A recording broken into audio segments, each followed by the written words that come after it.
जो वीडियो हम देखते हैं, वीडियो को लाइक करते हैं, शेयर करते हैं, यूट्यूब का एल्गोरिदम, वहां कोई इंसान नहीं है, यूट्यूब का एल्गोरिदम समझ जाता है अच्छा इसी तरह के वीडियो इनको दिखाना चाहिए। उसी तरह ये सॉफ्टवेयर अपने आप सीखता है। तो कहा जब अपने आप सीखता है तो इन लोगों के खिलाफ कैसे सीखा?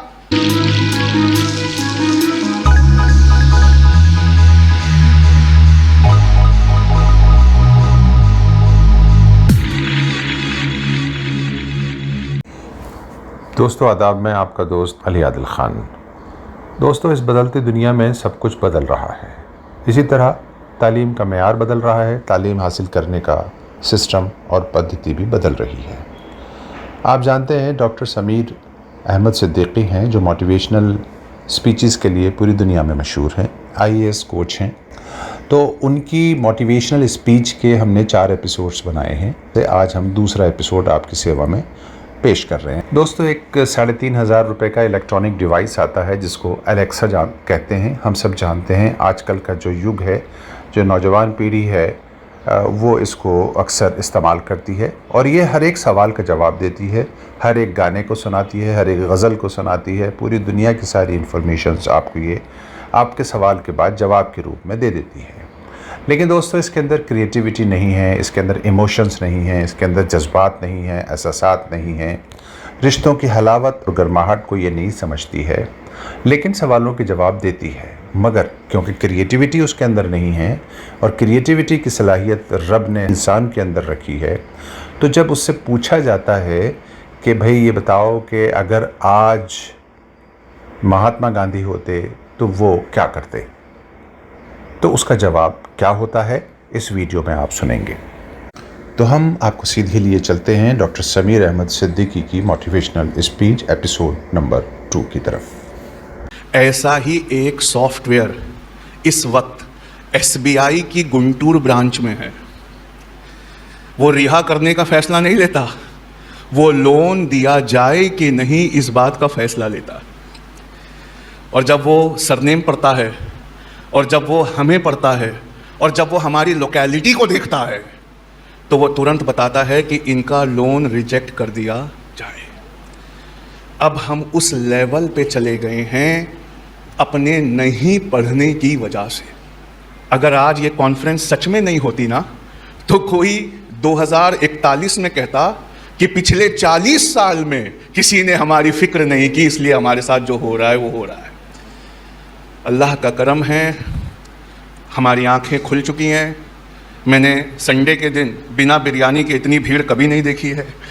इसका मतलब है कि हम अब कुछ और नहीं देख पा रहे हैं, हम अब सब अच्छा अच्छा देखना चाहते हैं और ये अच्छा अच्छा सिर्फ एक तरीके से दिख सकता है। बात सुनिए कैसे? अगर हम सब जितनी हमारी हैसियत है उस हैसियत के मुताबिक अपनी कौम को पढ़ाने के लिए मेहनत करें। क्या आप भले आधी रोटी खाना पड़े पर अपने बच्चों को पढ़ाएंगे? कहिए इंशाअल्लाह।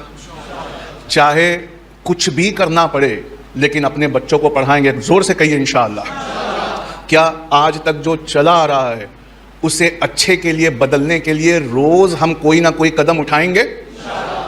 बस इसी बात के लिए, इसी चीज़ के लिए, इसी खूबसूरत चीज़ के लिए ब्राइट होराइजन ये सोसाइटी बन रही है। अब एक ऐसी बात मैं समझाना चाहता हूं जो स्टूडेंट्स को खास सुनना चाहिए और टीचर्स को बहुत ज़ोर से सुनना चाहिए। पहले तो मैंने सोसाइटी के उन लोगों को समझाने की कोशिश की जो सब देख रहे हैं और वो कुछ अच्छा करना चाहते हैं। वो क्या करना चाहिए मैं बता चुका। अब स्टूडेंट्स की बारी। IAS के एग्ज़ाम में कभी एक सवाल आता था कि गांधी जी कब पैदा हुए, कस्तूरबा उनसे कितनी बड़ी थी, NCM और CDM नॉन कोऑपरेशन मूवमेंट, असहयोग आंदोलन और सिविल डिसोबीडियंस मूवमेंट की तारीख क्या है। बच्चे रोज़ रटते थे, याद करते थे और पेपर में जाकर वॉमिटिंग करके आते थे। आप और मैं ऐसे ही पास हुए हैं। लेकिन अब एक छोटा सा 3,500 रुपये का डिवाइस है, उसे एलेक्सा कहते हैं। आपने सुना है नाम एलेक्सा का? आप उसको इंटरनेट से कनेक्ट कर दो और उससे पूछो, एलेक्सा गांधी जी कब पैदा हुए थे? 2 अक्टूबर 1869 को सर। एलेक्सा कस्तूरबा गांधी जी से शादी के वक्त कितनी बड़ी थी? 2.25 साल बड़ी थी सर। एलेक्सा NCM कब हुआ था? 1921 सर। एलेक्सा विजयवाड़ा से दिल्ली की अगली फ्लाइट कब है? रात को 8:30 बजे sir. Alexa civil disobedience movement कब हुआ था? सर सिविल डिसोबीडियंस मूवमेंट 1931 में हुआ था सर। मतलब सुनो, इंफॉर्मेशन वॉज एजुकेशन, लेकिन अब वो इंफॉर्मेशन फ्री में है और इंटरनेट पे अवेलेबल है, जिसको मशीनें हमसे अच्छा पढ़ सकती है। इसलिए दुनिया के हर कॉम्पिटिटिव एग्जाम्स में अब इंफॉर्मेशन वाले सवाल नहीं पूछे जाएंगे। कौन से सवाल नहीं पूछे जाएंगे? इंफॉर्मेशन वाले। क्यों? अगर मैं बहुत बड़े उद्योगपति का बेटा हूं तो कान के अंदर एक छोटा सा डिवाइस पहन के जाऊं और पेपर लिखते समय थोड़ी एक्टिंग करूं, सवाल को पढ़ूंगा, अरे गांधी जी कब पैदा हुए, कब पैदा हुए, वो डिवाइस मेरे कान में बोलेगा 2 अक्टूबर 1869। हाँ, ओ हार्ड क्वेश्चन था पर मुझे आ गया। ऐसा ही है। लेकिन अब सवाल आईएएस में, यूपीएससी में और हर बड़े कॉम्पिटिटिव एग्जाम में बदल गए। गांधी कब पैदा हुए, कस्तूरबा कितनी बड़ी थी, एनसीएम कब लॉन्च हुआ, कुछ नहीं। अब वो पूछते हैं, ये बताइए गांधी जी आज जिंदा होते तो क्या कर रहे होते? चापलूस और दरबारी मीडिया के इस दौर में अनोखे अंदाज और निराले तेवर के साथ इंसाफ की जगह पर आइए चले टाइम्स ऑफ मीडिया के साथ। अलेक्सा, गांधी जी आज जिंदा होते तो क्या कर रहे होते? Answer not found sir. अरे अलेक्सा, तुम्हें तो सब पता है, तुम तो इंटरनेट से कनेक्टेड हो, तुम तो विकिपीडिया पढ़ के सुनाती हो। यह सवाल इंसानों के लिए है सर, कृपया मशीन को परेशान ना करें। कहा यह इंसानों के लिए सवाल कैसे? कहा इसमें क्रिएटिविटी है, इमेजिनेशन है, प्रॉब्लम सॉल्विंग है, जो सिर्फ एक इंसान के बच्चे की बात है। कहा किस बच्चे की बात है? कहा सर बताऊंगी तो शर्म आएगी। अरे किस बच्चे के बस की बात है? कहा उस बच्चे की जिसका पढ़ाई में मन नहीं लगता, वो ही इन सवालों का जवाब दे सकता है। कहा कैसे? कहा सर बचपन में क्लास में जिसको मज़ा नहीं आता था इन्फॉर्मेशन रटने में, वो हाथ ऊपर उठाकर अपनी टीचर से पूछता, गांधी जी गांधी जी, अरे गांधी जी आज जिंदा होते तो क्या कर रहे होते? ये सवाल वही बच्चे सॉल्व कर सकते हैं सर। अब सुनिए, जो बच्चा 2nd रैंक आया था इंडिया में, वो मेरी क्लास से था, उसने क्या खूबसूरत जवाब लिखा था। उसने लिखा, गांधी जी अगर आज जिंदा होते तो मुसलमानों की तरफ से सीएए के खिलाफ लड़ रहे होते तो हम उन्हें अपने देश से निकाल देते, पर वो पाकिस्तान जाकर भी चुप नहीं होते, वहां हिंदुओं की तरफ से लड़ते। तो पाकिस्तान उनको वहां से निकाल देता तो हम अमेंडेड सीएए में गांधी जी को दोबारा नागरिकता देते। गांधी जी सुप्रीम कोर्ट में किसी वकील को नहीं करते क्योंकि बापू खुद बहुत अच्छे वकील थे। गांधी जी बनिया थे, जीएसटी समझते, पेट्रोल की बढ़ी हुई कीमतों के खिलाफ वो दूसरा दांडी मार्च निकालते। गांधी जी का एक ट्विटर अकाउंट होता, एक यूट्यूब चैनल होता, फेसबुक पे उनके सबसे ज्यादा सब्सक्राइबर होते और ट्विटर पे ओबामा उनको फॉलो कर रहे होते। ऐसी पढ़ाई को आप 2nd रैंक नहीं देंगे तो क्या देंगे? इसका मतलब जो अलेक्सा नहीं कर सकती, उस तरह इंसानों के बच्चों को अब पढ़ना होगा।